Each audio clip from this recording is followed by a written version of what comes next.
চিন্তিত সরকার একাধিক সিনিয়র উপদেষ্টা। নো ইলেকশন সিন্ড্রোমে হতাশ ডক্টর ইউনূসের উপদেষ্টা পরিষদের সিনিয়র বেশ কয়েকজন সদস্য।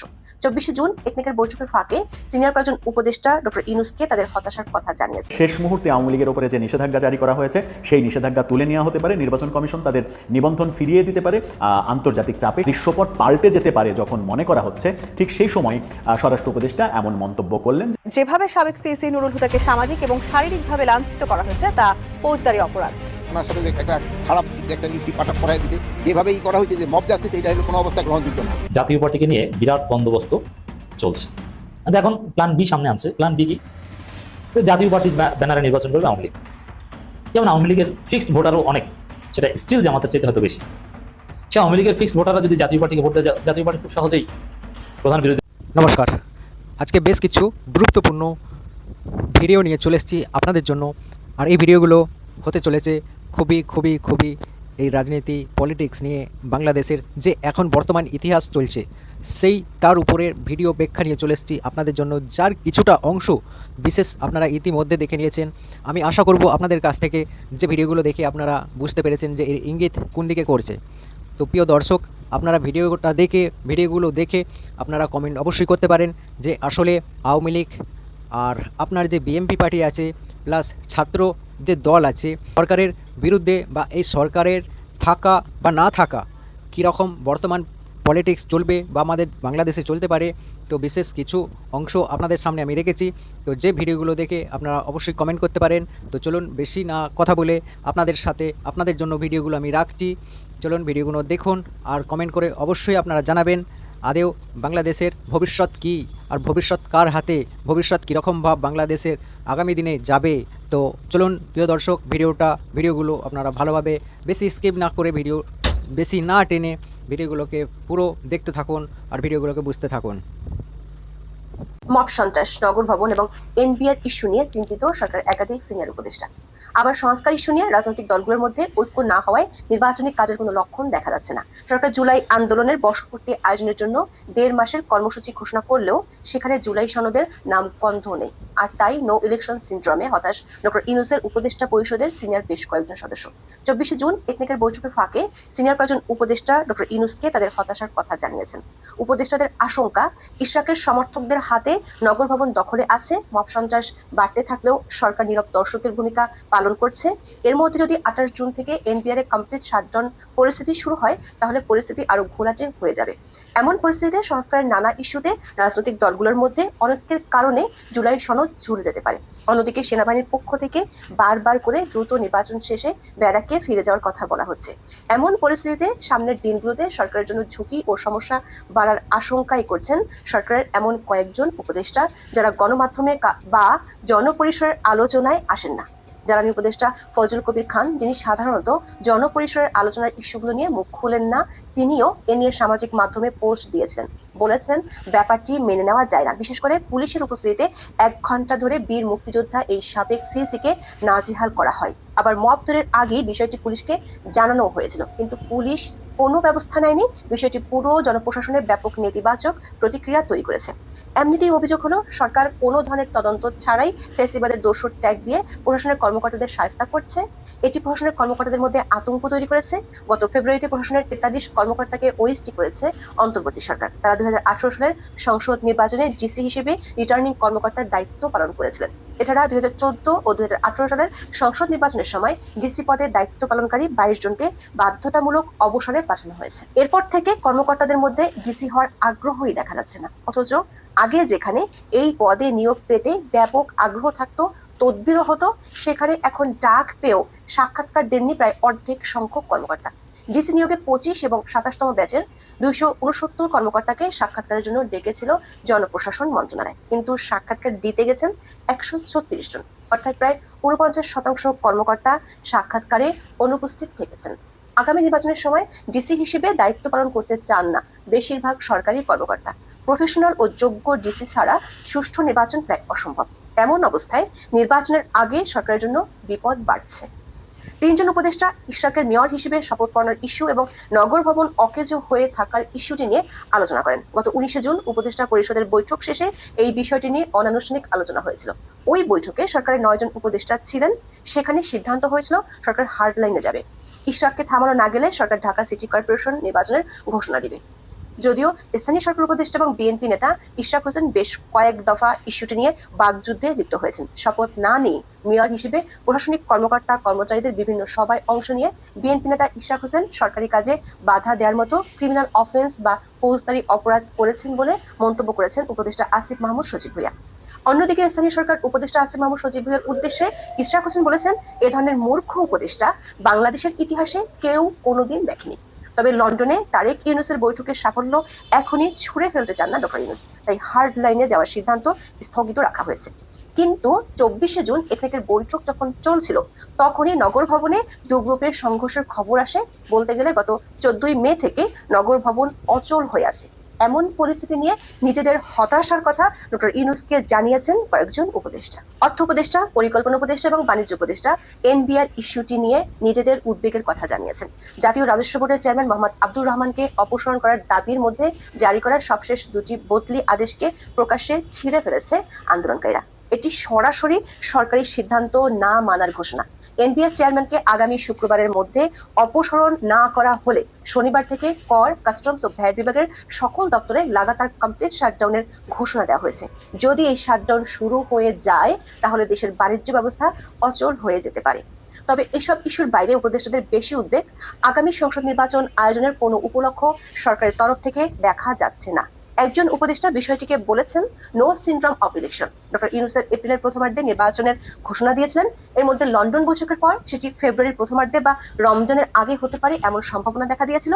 কিন্তু সরকার সমর্থক বলে পরিচিত জাতীয় নাগরিক পার্টি বা এনসিপি এবং জামায়াত ইসলামের পক্ষ থেকে বলা হয়েছে সংস্কারের মূল ইস্যুগুলো নিয়ে ঐকমত্য হলে তার ভিত্তিতে জুলাই সনদ হবে এবং সে জুলাই সনদের পর নির্বাচনের সুনির্দিষ্ট দিনক্ষণ ঘোষণা করতে হবে।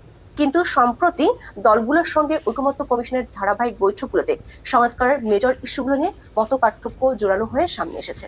রাজনৈতিক দলগুলো দফায় দফায় বৈঠকে বসে বিচার বিভাগের স্বাধীনতা নিশ্চিত করা, বিকক্ষ বিশিষ্ট সংসদের মতো বহু বিষয়ে একমত হলেও সংবিধান ও রাষ্ট্র কাঠামোর গুরুত্বপূর্ণ কিছু বিষয়ে মত পার্থক্য তীব্র হয়েছে।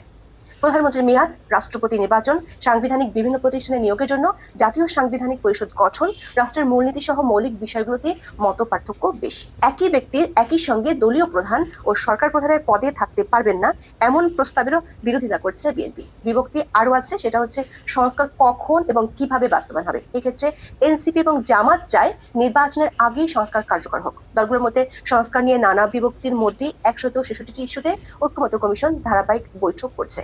বিএনপি সহ কয়েকটি দল বলছে যেসব বিষয় ঐকমত্য হবে সেগুলো নিয়ে সংস্কার চূড়ান্ত করে জুলাই সনদ হতে হবে। কিন্তু জামাত ও এনসিপি বলছে উল্টো কথা। জামাত ইসলামী বলছে যেসব বিষয় ঐকমত্য হবে না সেগুলো নিয়ে গণভোটের মাধ্যমে সমাধান খুঁজতে হবে। 3টি দলের মধ্যে পরিষ্কার দু গ্রুপে বিভাজন থাকার কারণে জুলাই সনদ প্রকাশ করাও পিছিয়ে যেতে পারে।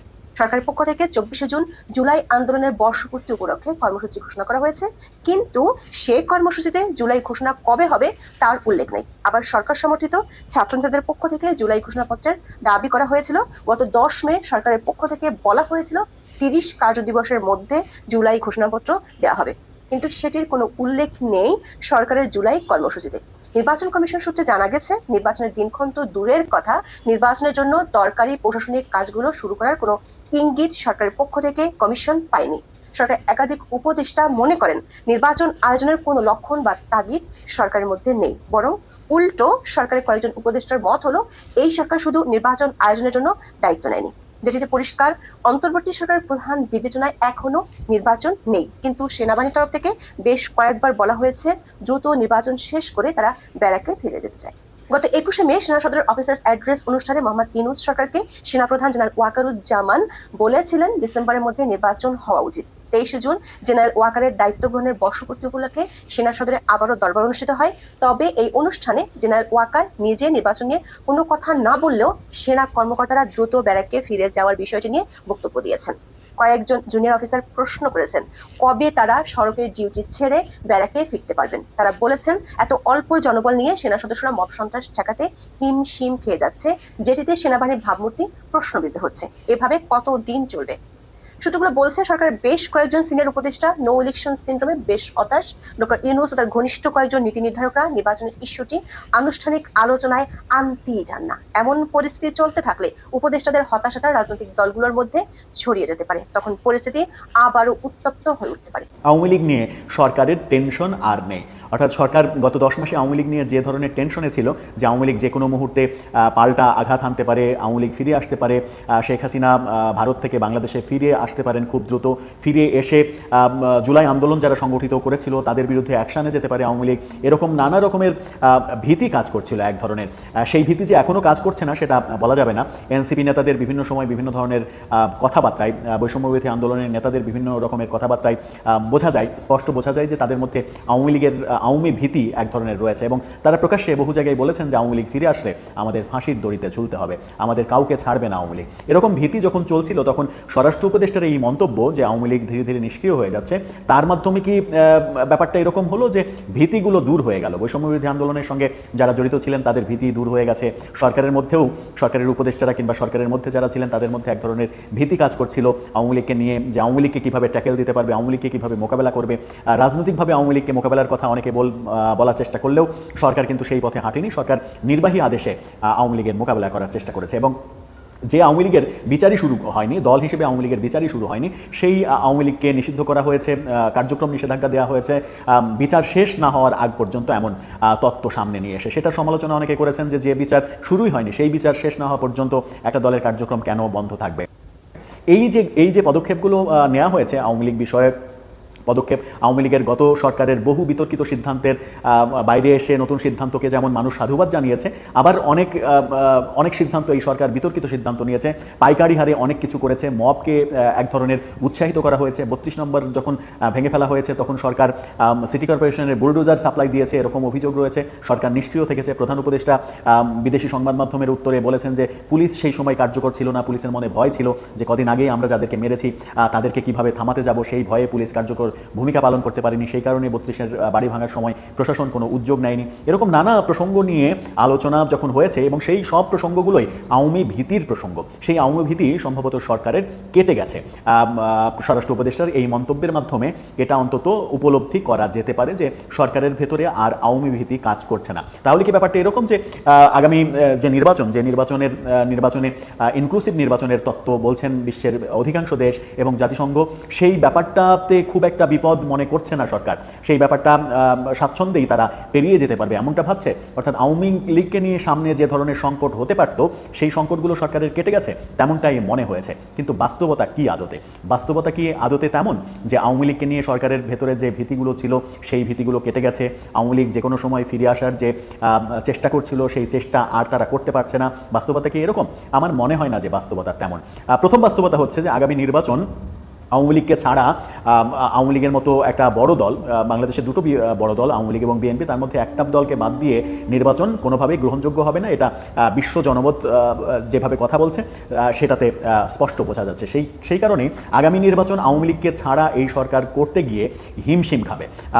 এমনও হতে পারে শেষ মুহূর্তে আওয়ামী লীগের উপরে যে নিষেধাজ্ঞা জারি করা হয়েছে সেই নিষেধাজ্ঞা তুলে নেওয়া হতে পারে, নির্বাচন কমিশন তাদের নিবন্ধন ফিরিয়ে দিতে পারে। শুধুমাত্র যাদের বিচার হচ্ছে, যে সকল নেতার বিচার হচ্ছে, যারা দুর্নীতিগ্রস্ত, যারা অপরাধ করেছে, তাদেরকে বাদ দিয়ে আওয়ামী লীগকে নির্বাচন করার সুযোগ শেষ মুহূর্তে সরকার দিতে বাধ্য হতে পারে আন্তর্জাতিক চাপে। সেরকম পরিস্থিতি আমরা চতুর্দিকে দেখছি।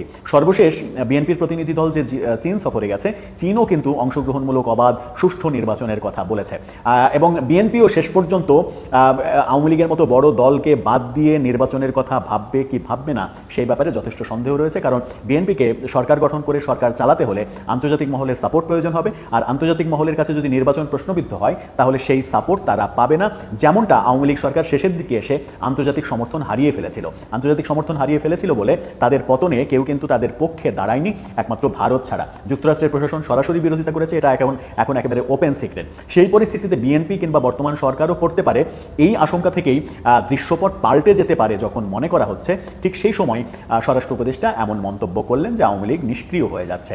বাস্তবতার সঙ্গে তার কথার কতটুকু মিল আছে, বাস্তবতা কোথায়, তার মন্তব্য কোথায়? দর্শক, আপনার কি মনে হয়?